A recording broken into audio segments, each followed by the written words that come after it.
Okay, so the story, which I told rather quickly, of my dad purchasing a basketball company or a basketball flooring company called Championship Sports Flooring, and they made basketball floors and hardwood floors for professional college and high school basketball teams, for professional dance studios, for halls that did weddings and catering and those kind of places, and they just sold all of that stuff commercially. And the company was based in Boston, and we lived in the Upper Peninsula of Michigan, which was closer to Green Bay than it is Detroit. And somehow, some way, my dad got involved with this, and all of a sudden he was the owner of this company and didn't have any knowledge on how to run a business of that scale, didn't have any knowledge of the flooring industry, didn't have any knowledge of the types of wood or the types of other materials or lead time to build these things, or the types of people that would be the decision makers at all these customers, like basketball teams and everything. But I traveled with him periodically, went to Georgetown in Washington, D.C., and they ended up buying a whole bunch of floors from us, including the one that was on TV for the men's basketball team. So I got to be a part of that meeting. I got to be a part of a meeting with the Charlotte Hornets. I think I got to be a part of a meeting with the Sacramento Kings, and then some other companies as well. So that was really, really interesting to do that. But the lesson that I took away from all this, after watching my dad buy the business, own the business, and then eventually it went bankrupt, or sold with basically no profit or anything, is to kind of understand. I think a valuable lesson here is to understand the deep root of your why. And you hear people now talk about what's your why all the time or whatever, and that makes sense. But to have an understanding of why are you doing this and what is the full scope of your why. And for my dad, I don't know what that was, and he passed away, roughly 10 years ago, so I don't have a chance to ask him anymore. I wish I would have. But what is the reason for that? What is the reason that you're buying something that's completely, kind of out of your scope already, not something that you're affiliated with, don't really have any working knowledge of that industry in particular? So why are you getting involved with that? And I think that's a good application for all of us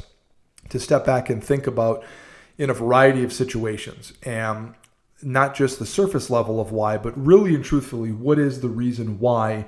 you're doing what you're doing, whether that is at work or whether that is with the relationships that you're involved in or the friendships that you're involved in or the hobbies or lack thereof that you're involved in. Whatever that is, I think there's tremendous value in us challenging ourselves to ask, what is the why? What is the root cause? What is the real reason why you're doing something? And I think if I had to guess, and I'm saying this lovingly about my father, not to talk about him poorly because he can't defend himself, but I think he probably romanticized kind of the idea of the cool stuff of like owning a company and, having meetings and going to these games and meeting these people and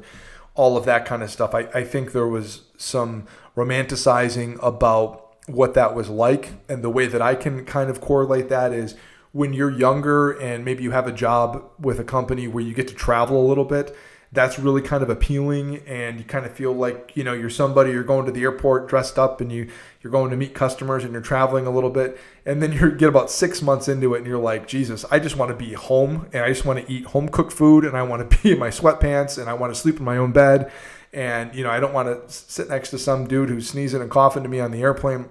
So I think you can get excited about those kind of things for some of the wrong reasons. And I've certainly done that a million times where I've talked about this on previous episodes, interested in women for the wrong reasons, or interested in a job for the wrong reasons, or a car for the wrong reasons, or whatever. And I think understanding the why for my father in that situation, if he would have audited himself in that way, there probably would have been a different outcome of, hey, this is cool, but probably not what I want to be involved in. And I don't believe that he was doing it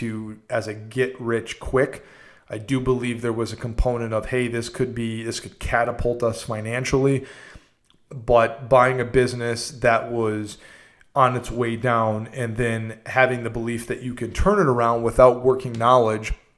and then have enough money to catapult your financial freedom, I think was probably a little misguided. So for us, in a more practical sense, anybody that's dealing with anything like that, I think it's important to audit ourselves and to ask our reason why, so that we can really go through the paces of ourselves and really make sure that we have a complete understanding of the decision that we're making, why we're making the decision, possible ramifications, and kind of weigh all of those out. And that can be done on a small scale when you're thinking about where do I go for dinner, and it can be done on a big scale if you're thinking about buying a company, which I say proceed with caution.